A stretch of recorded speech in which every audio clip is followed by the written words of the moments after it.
오늘을 살아가는 묵상 시간입니다. 오늘 본문 말씀 여호수아서 18장 1절입니다. 이스라엘 자손의 온 회중이 실로에 모여서 거기 회막을 세웠으며 그 땅은 그들 앞에서 돌아와 정복되었더라.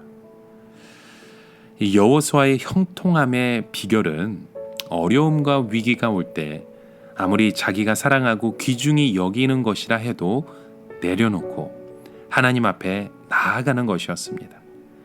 이것은 여호수아서 전체를 통해 발견되는 여호수아의 삶의 원칙이었습니다.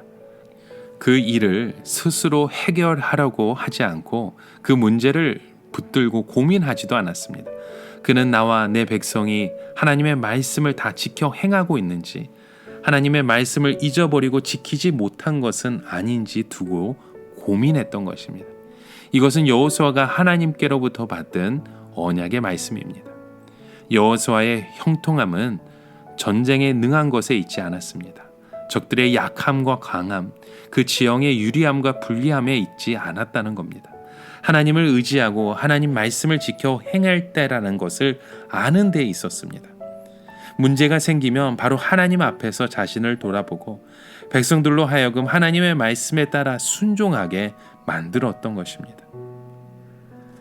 여호수아는 이 므낫셋과 에브라임 지파의 불평과 비교의식 속에서, 그리고 자신의 그 연약함과 환경을 바라보는 모습을 보면서 이 상황을 아주 심각하게 받아들였습니다.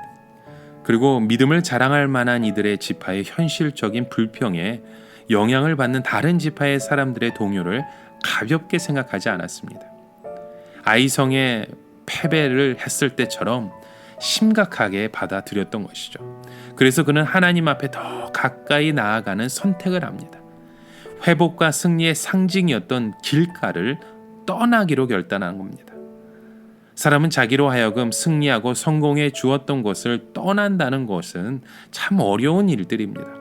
게다가 당시에는 계속 전쟁 중이었기 때문에 승리를 가져다 준 장소를 떠나면 많은 반발과 어려움이 올 것임을 예상할 수 있었습니다. 길가를 떠나면서 여호수아와 이스라엘 백성들은 우리의 승리는 장소에 있지 않고 바로 여호와 하나님께 있으며 그 하나님을 경배하고 높이고 하나님의 말씀대로 행할 때 형통함이 있음을 다시 고백하게 되었던 것입니다.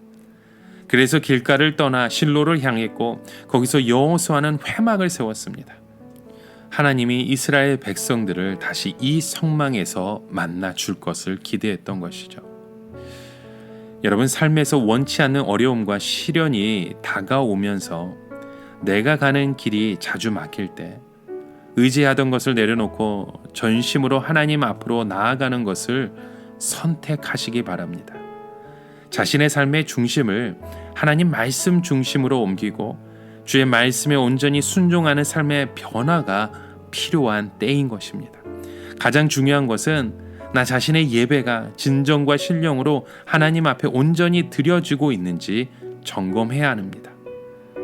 우리가 염려하는 것에 문제의 해결점이 있는 것이 아니라 우리의 삶을 인도하시는 하나님께 해결 방법이 있음을 고백하고 주님 앞에 나아가야 합니다. 이것은 여호수아뿐만이 아니라 성경에서 나오는 위대한 인물의 공통적인 모습이었습니다. 주님의 뜻대로 귀한 일을 이루었던 신앙의 선배들은 예외 없이 자신의 삶에 가장 복되고 아름답게 살기 위해 택한 삶의 방법들이었습니다.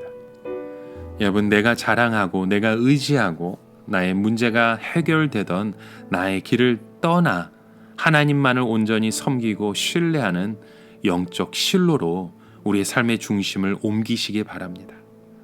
호세아 선지자도 국가적인 시련과 어려움을 당할 때 정치와 경제와 교육과 사회 등의 문제로 복잡하게 얽혀 있었지만 그가 외쳤던 말씀은 여호와께로 돌아가자는 것이었습니다.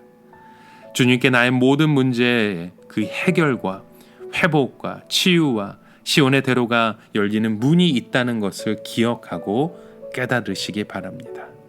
오늘 여호수아처럼 영적 실로로 옮겨서 다시 한번 하나님 앞에 예배의 제단을 힘써 쌓으시는 저와 여러분의 그 믿음의 고백이 되어지시길 주님의 이름으로 간절히 축원합니다. 오늘을 살아가며 한 가지 묵상의 질문을 드립니다. 여러분, 우리의 그 비전과 용기가 사라지는 그 위기 앞에서 여러분, 우리는 무엇을 붙들고 있습니까? 이 비전에 대한 확신이 흔들릴 때는 다시 우리는 하나님 앞으로 나아가야 합니다. 오늘 우리의 삶 가운데 무엇을 주님 앞에 고백하고 드리고 나아가야 될지 오늘 삶의 모습을 돌아보며 주님 앞에 다시 결단하시는 저와 여러분의 하루가 되시길 간절히 축원합니다. 함께 기도합니다. 하나님 아버지, 오늘도 우리의 삶의 자리에서 우리가 영적으로 깨어있는 믿음의 고백을 드리기 원합니다.